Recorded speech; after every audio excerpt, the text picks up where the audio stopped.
Hi everyone, my name is James Sewell. This is my presentation for 703, Test Investigate Position. In 701, I'd stripped away all of the tools that I'd relied on. However, now, working through 703, I feel very much like it's about reconstruction and the re-putting together and the rebuilding of my practice. Where I'd left off at the end of 701 is I'd been looking at forces acting upon particular objects, and I'd been particularly looking at glass. So I started off by making this video where I heated a frozen glass.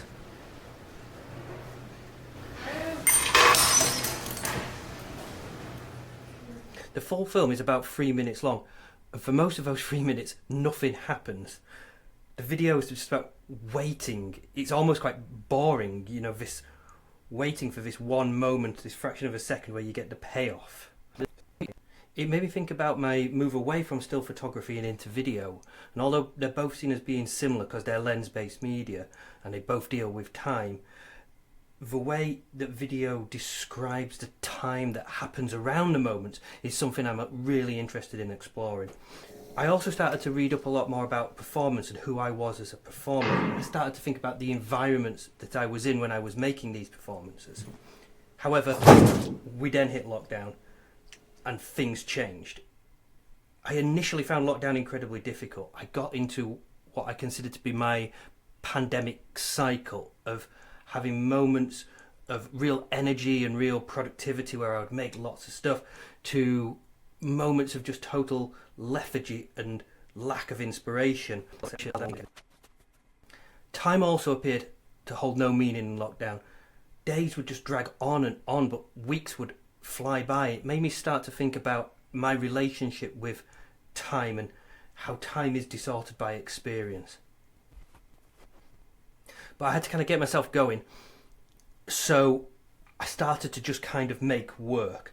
The great thing about technology in relation to video is it's removed the preciousness that film used to have, and I could make videos incredibly quickly and quite throw away what I would refer to as video sketches. I was not really interested in how they fit into a whole or really understand how they fit into a whole. I just knew I had to start kind of making stuff. So I started making them 20 seconds long. 20 seconds seemed apt at the time.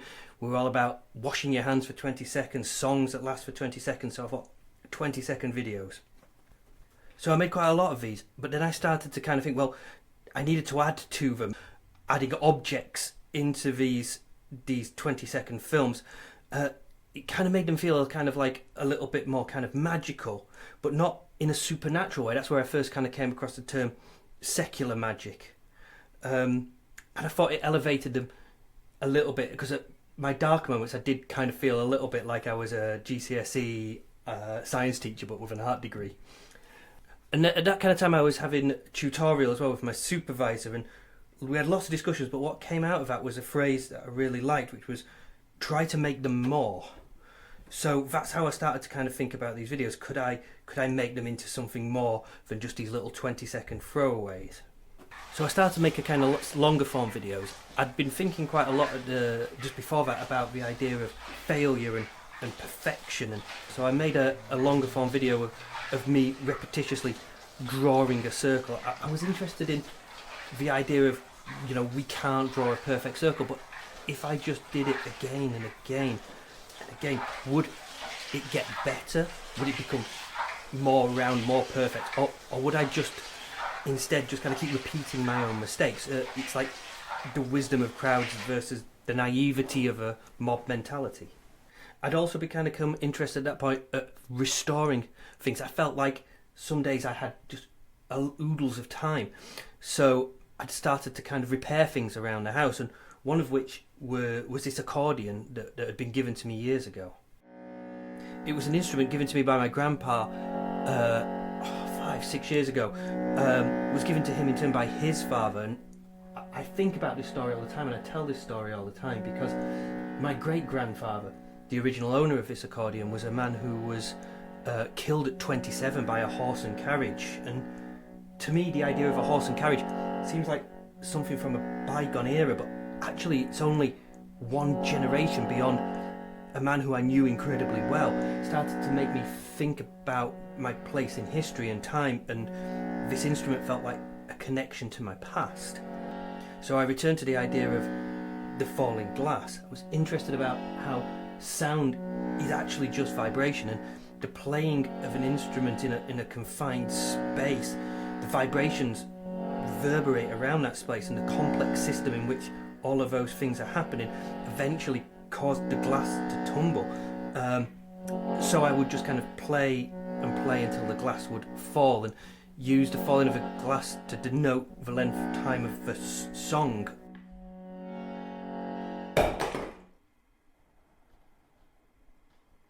I also was playing around a little bit as well with illusion through this piece as well. So then I continued with this idea of complex systems, and I liked how things were transformed over time. I was very interested in how sound was transformed into vibration, which could be transformed into pattern.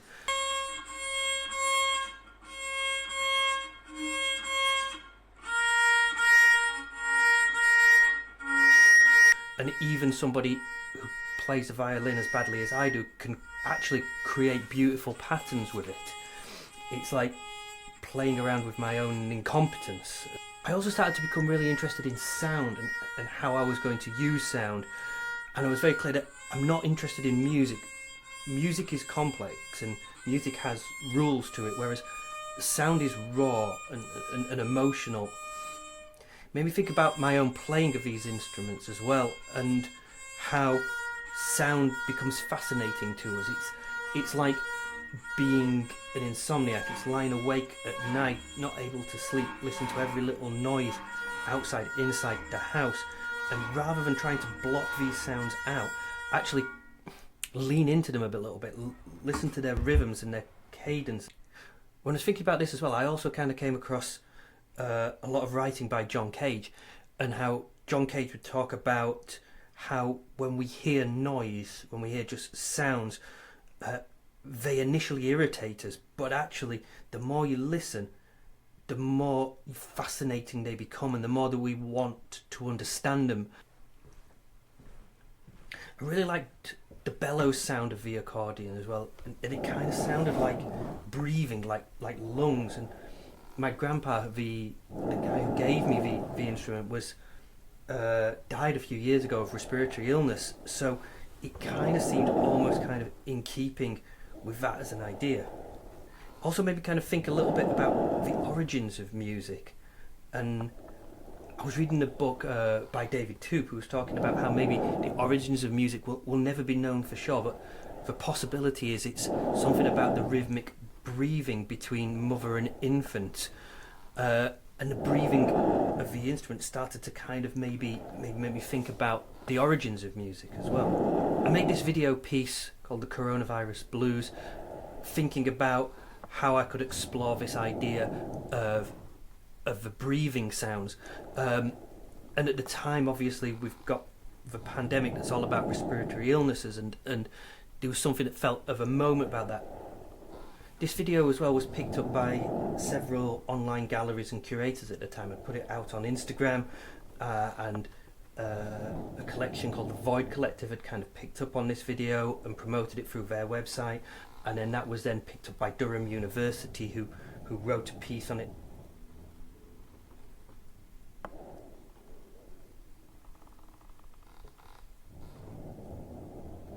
I thought this was an idea that I could explore further, make it more, if you will. So I started to experiment a little bit with projection. So I started to kind of project while I would play along to the projections. I was looking at things like water and fire to start with, but it felt a little Bill Viola-esque.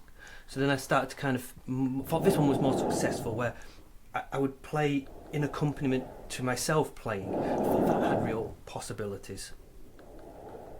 So I started to explore that a little bit more, and I created this piece where I would play the accordion, film it, project it, play the piano over the top of it. The problem is I had an idea about what I wanted it to sound like, but if you're playing with no real rhythm, it's incredibly hard to synchronize. So as I was doing it, I became aware that in order to get it to marry up like I wanted it to marry up, I would have to maybe distort time in the edit in order to create the rhythms that I wanted. So hence I added in the ticking clock and the glass that I'd produced earlier.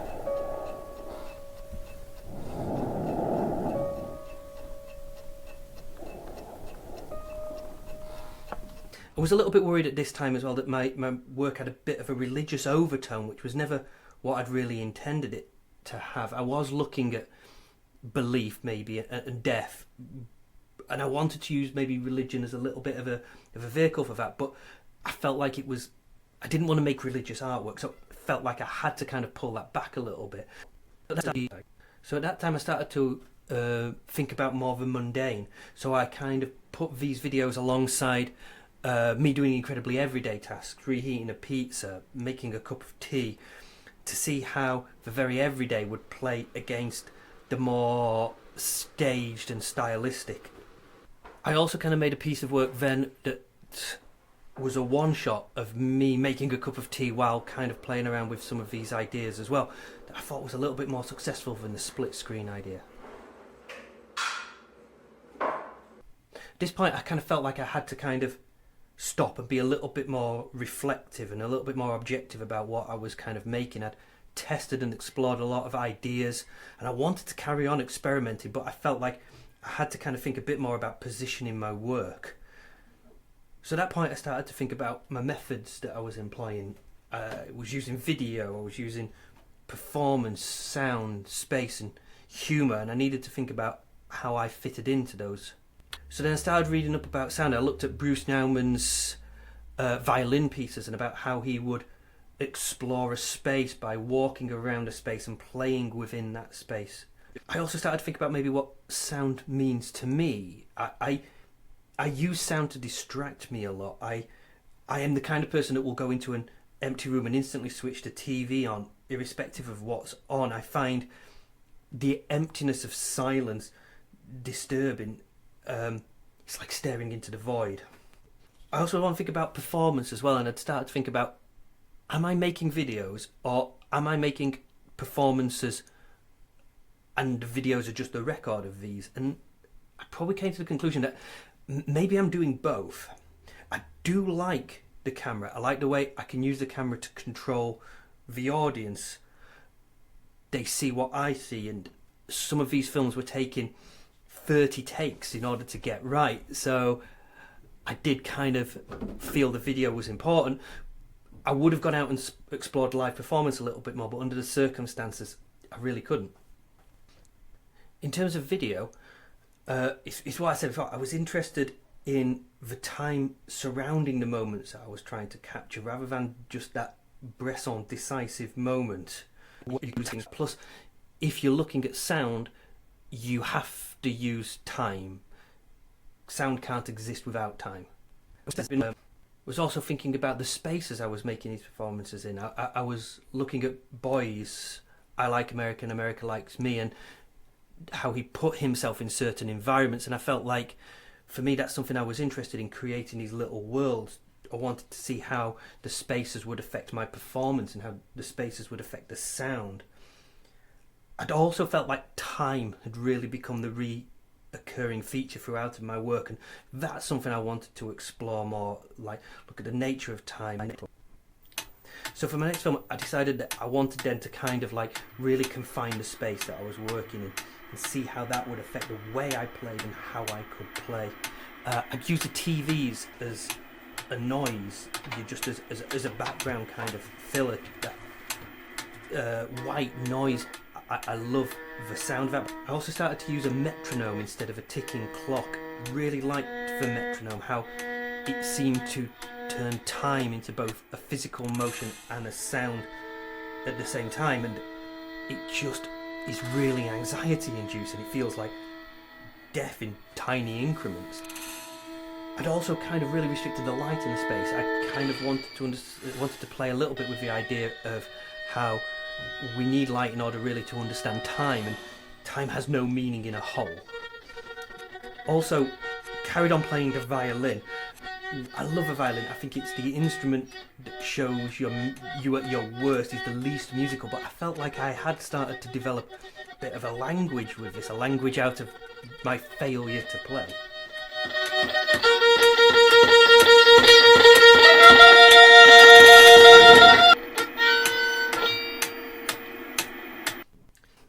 I'd also been reading Leibniz and had come across the phrase, music is the pleasure the human mind experiences from counting without being aware that it is counting. And that made me think about the metronome again and the ticking backwards and forwards. I'm also, I like counting. For some reason I'm the kind of person I just count. So if I'm doing a repetitive task like walking up the stairs or cleaning dishes, I will count them as I'm going them. I find it kind of reassuring. I did a journey and I walked in a circle counting every step that I took, while again at the same time using the split screen to kind of play the instrument again in that confined space. I'm just interested in the space that I take up in the world and what that actually means, you know, in terms of not just the physical space that I exist in, but the space that me being me takes up. 104, 105, 106, 107, 108, 109, 110, 111, 112, 113. I'd been looking at Nam June Paik and Charlotte Mormon at that point and about how they'd used the technology of their time to create music and visuals combined together. I felt like they were kind of creating maybe, or they thought of the future as quite a hopeful place to do in relationship to the technology, in the same way that David Toot writes in the early 2000s about the digitization of music. I think about a point where I'm normally a very hopeful person, but I can't quite understand what the future is going to be anymore, and I don't think it's going to be this dystopian landscape. But I'm also not hopeful about the future, maybe kind of like I used to be. The what's happening in the world at the moment with everything that's kind of going on has made me kind of feel like the future is way more uncertain than it ever used to be. So I think when things start feeling uncertain about the future, we start to maybe rely on the past a little bit more.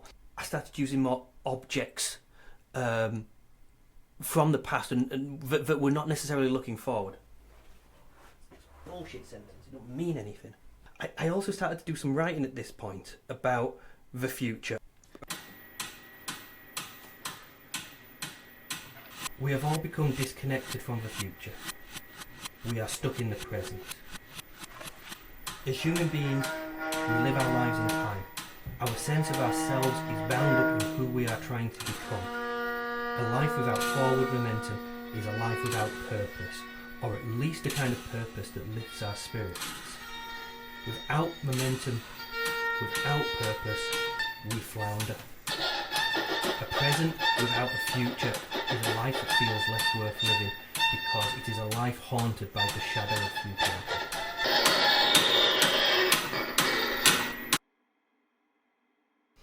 I think this means that I feel way more grounded in the present than I ever used to feel.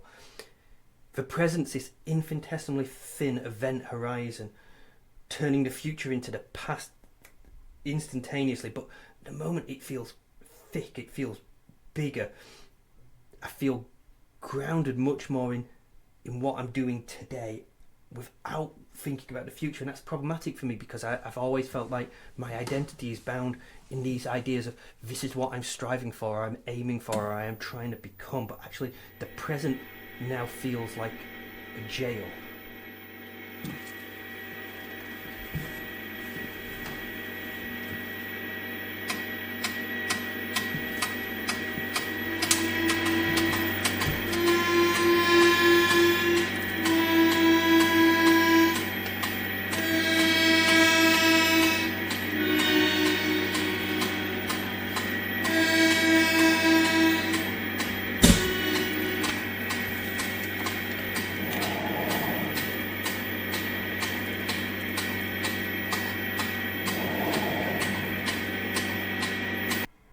As well as being interested in sound, I think I'm interested in no sound. I'm interested in the silence, the nothingness, the moment where you realise that you've had a background noise playing the whole time and you just click it off. For the next steps of my work, I think there's a few things that I have to kind of consider. I want to try and experiment by making these physical. I've always kind of envisaged my videos being played more on screens in an environment where I can play with the acoustics, I can play with sound, about where the audience is placed. I also do want to experiment with live performance a lot more. Whether that's me playing live on my own or with the films around me, I'm not sure, but I need to experiment with this.